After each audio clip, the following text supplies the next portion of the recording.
Bonjour à tous et à toutes, ravie de vous retrouver dans cette petite vidéo. Aujourd'hui, on va parler des êtres de lumière. Oui, en magnétisme aussi, pour certaines choses, on peut demander aux êtres de lumière d'intervenir et de venir nous aider.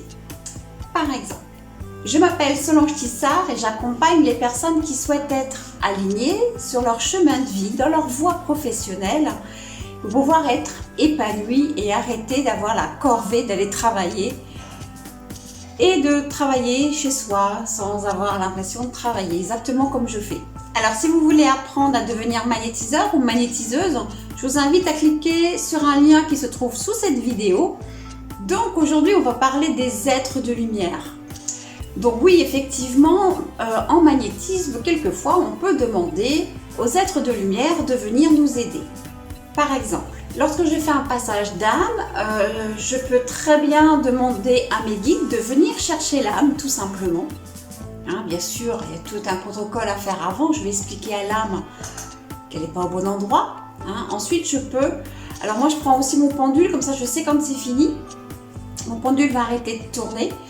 Et donc, je vais demander aux êtres de lumière, aux guides qui m'accompagnent, de venir chercher cette âme, ici et maintenant, au moment présent. Donc là, je fais juste avec mes guides. Je peux aussi couper les traumas féminins dans la lignée des femmes. Cordélia, par exemple, c'est la déesse des fleurs. Elle vient élever les vibrations en mettant des fleurs. Ça peut paraître un peu bizarre, mais il n'empêche que c'est super. La Vierge Marie aussi, vous pouvez demander à ce qu'elle vienne. Elle va aider et encourager.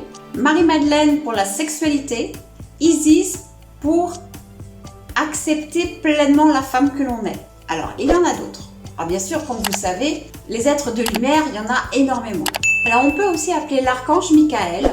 Alors, lui, ce qu'il va faire, il va briser, il prend son épée et il coupe les liens karmiques et énergétiques. Saint-Germain, lui, va utiliser la flamme violette qui transforme le négatif en positif. Gabriel, pour l'amour propre, la confiance. Raphaël, vous pouvez l'appeler aussi pour la guérison. La déesse Abondancia aussi pour l'abondance. Vous pouvez aussi appeler Merlin pour les lieux où vous êtes, où c'est pas terrible, pour le noir. Et Saint-Germain pour la flamme violette. Il y a évidemment beaucoup d'êtres de lumière que vous pouvez utiliser même dans votre quotidien de tous les jours. Il suffit de demander leur aide et ils arrivent vous aider.